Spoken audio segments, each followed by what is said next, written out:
Hi, welcome to Calypso Tutorials. In this tutorial, we'll see how to work with keyboards.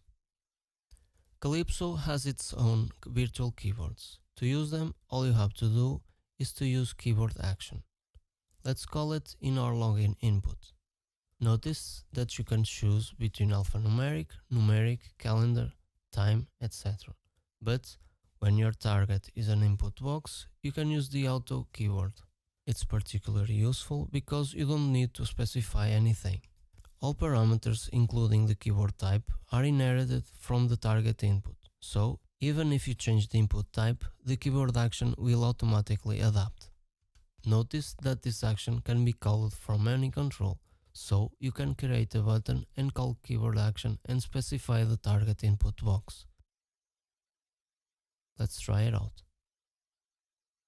Notice that Calypso opens an alphanumeric keyboard just as expected. So I'm going to input my credentials and log in. And this way we can check out the form that we've previously created automatically with Calypso. We can see that Calypso has, by default, created the keyboard action in all the inputs, so that we can see the alphanumeric keyboard, the numeric, and also the calendar and time keyboard. This interface is similar in Windows platforms except Phone Edition. So, we can deploy our project to a Windows Mobile that I have attached to my computer. And if I double click login, we can see that the keyboard is displayed in full screen so that I can input my credentials. Products, carrots, edit.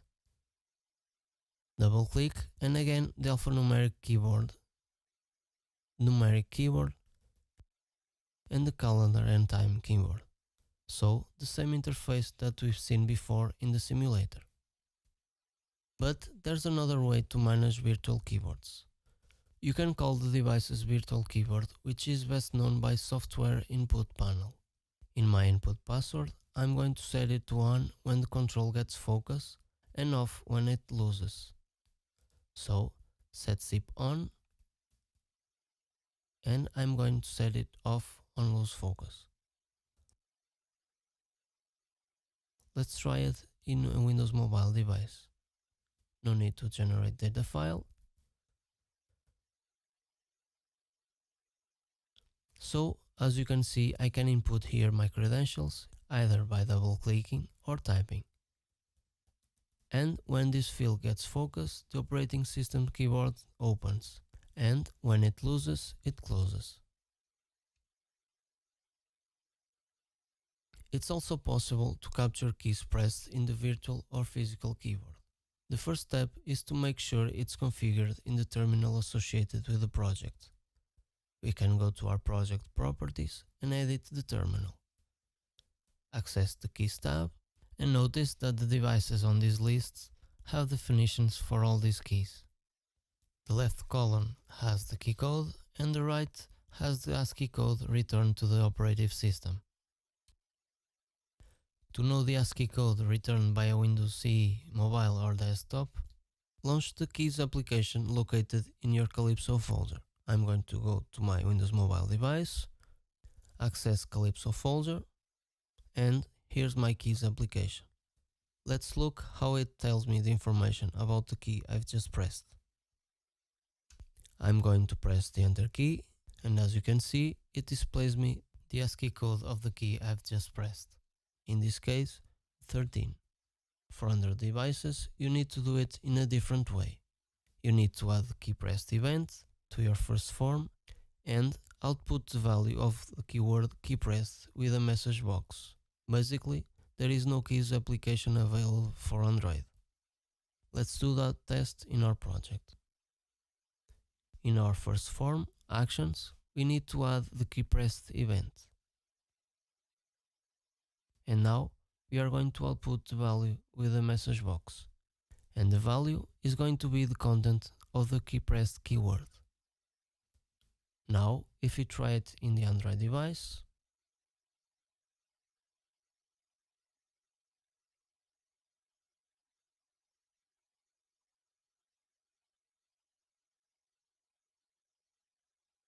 I'm going to press the D key, for instance, and nothing happens. The backspace outputs code 8, or even the done button, which is 13, just like the enter on Windows. A special behavior is implemented for the back button. Let's go back to the designer.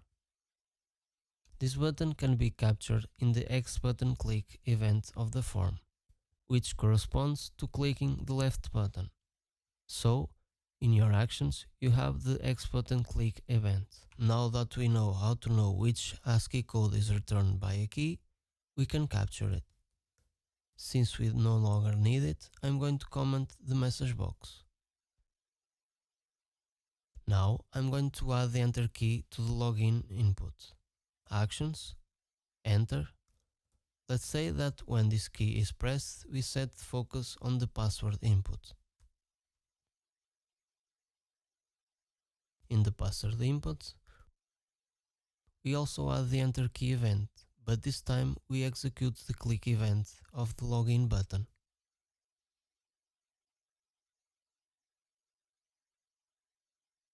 To finish it up, in the form's X button click event, let's execute the button logout. Let's try it. I'm going to press enter. The cursor jumps to the next input, password. Now we press enter.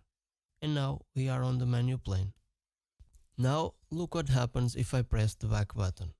Instead of moving to previous plane, Calypso has closed the form. This is because we are using planes, but only one form. So remember, also there's only one back button, the same for the two planes. And we are saying regardless of the plane we always do the close form action. So what you should do is distinguish the plane where we are. So all we need is to evaluate the current plane keyword. And if it's the first one, we execute the exit button. If it's the second one, and I'm going to copy paste the if, right click and convert it to else if. We execute the logout button. Let's try it.